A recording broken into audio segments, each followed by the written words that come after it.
अस्सलाम वालेकुम भाई। वालेकुम सलाम। अस्सलाम बकर साहब। सिगरेट पी रहे हो? हाँ जी भाई सिगरेट का तो बहुत नुकसान है जी। कितनी पीते हो रोजाना सिगरेट? एक डब्बी महीने च कितनी हो गई हैं? 3 डब्बियां। अच्छा तो साल 365 365 हो गई हैं। कितने साल से सिगरेट पीते हो? तकरीबन 20 साल हो गए। 20 साल। ए भाई हिसाब लवीवे ना इतने पैसे में तुम सिगरेट पी लईए, इतने पैसे ਤੁਹਾਡੇ ਕੋਲ ਹੁੰਦੇ आज ਤੁਹਾਡੀ कोठी हो गया। हाँ यार दाद तो ठीक कर रहे हैं। ते तुसा अब बकर साहब सिगरेट पींदे हो? नहीं। तुम तेरी कोठी पीते? अस्सलाम वालेकुम डॉक्टर साहब। वालेकुम सलाम। डॉक्टर साहब क्या हाल है? ठीक हो? हाँ शुक्र है जी। डॉक्टर साहब आज 2-3 दिन तो मैंने मसला चल रहा है जी। हर चीज में 2-2 नजर आती है। अच्छा हाँ जी। तुसी चार इत्थे की करन आए बैठे हो? 4 ਚੋਰੀ 500 ਸੈਲਫੀਆਂ ਲੈਣ ਤੋਂ ਬਾਅਦ ਮੈਂ ਇੱਕ ਨਤੀਜੇ ਤੇ ਪਹੁੰਚਿਆ। ਕਿਹੜੇ ਨਤੀਜੇ ਤੇ? ਕਿ ਆਪਾਂ ਸਿਰਫ ਦਿਲ ਤੋਂ ਹੀ ਖੂਬਸੂਰਤ ਹਾਂ। ਮੈਂ ਜਦੋਂ ਜੁੱਤੀ ਪਸੰਦ ਕਰਦਾ ਨਾ ਮੈਂ ਉਹਦੀ ਕਦੀ ਕੀਮਤ ਨਹੀਂ ਦੇਖੀ। ਜਿਹੜੀ ਜੁੱਤੀ ਪੈਰ ਨੂੰ ਸਕੂਨ ਦੇਵੇ ਨਾ ਜੁਮੇ ਤੋਂ ਬਾਅਦ ਮੈਂ ਉਹੀ ਚੱਕ ਲੈਣਾ। पैसा हम भी उड़ा सकते हैं मगर होना भी तो चाहिए।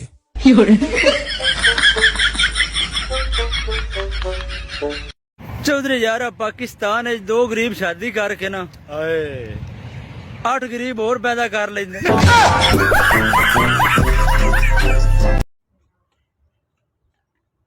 दूध चेक करें ना, दूध ठीक है।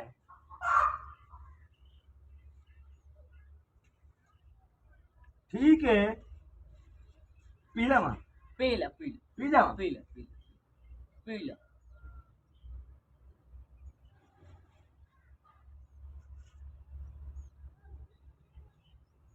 केड़ी सोच में बैठा है? केड़ी सोच में बैठा है?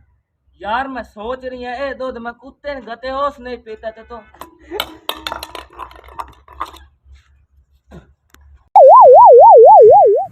राणा साहब तुसी दसो भाई चाह तुसी अखी नूट के क्यों पींदे बैठे हो? ओ यार विच मक्खी डै पई ता अख नूटी बैठा।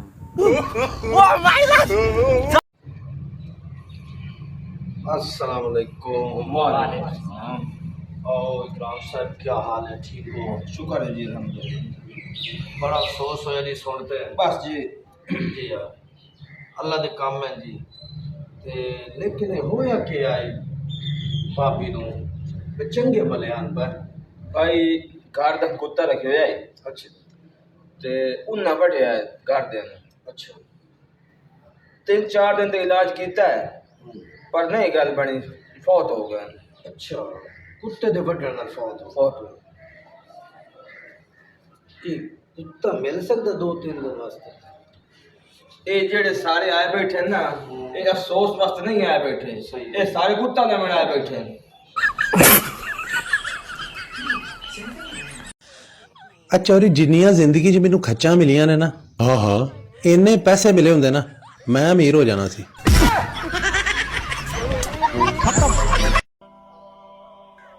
अपनी तो फोटो भी नहीं चंगी आंदी तो दिन की चंगे आएंगे। मेरी अम्मी मुझे इतना पसंद करती है कि बार बार यही कहती है खुदा तुम जैसी औलाद किसी को ना दे।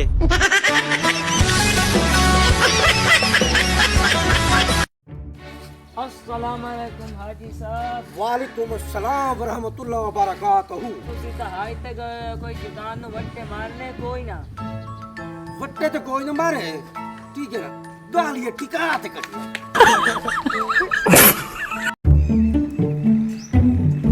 आराम है बेटा आराम।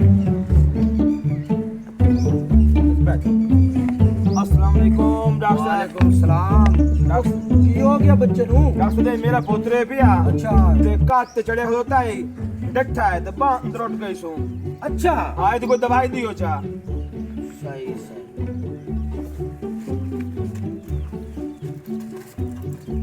ए बेटा दवाई दे वो एक गोली 3 टाइम आराम आवे सी और डॉक्टर साहब ये कीड़े मारे ते कीड़ा हाई ते कत चढ़िया ते बांह टूटी है। ਮੀਆਂ ਜੀ ਕਿੰਨੀਆਂ ਰੋਟੀਆਂ ਖਾਣੀਆਂ? ਬਦਲਾ ਲੈਣ ਦਾ ਟਾਈਮ ਆ ਗਿਆ 10। ਚਲੋ ਫਿਰ 12 ਬਣਾ ਲਓ, 2 ਮੈਂ ਖਾ ਲੂੰਗੀ।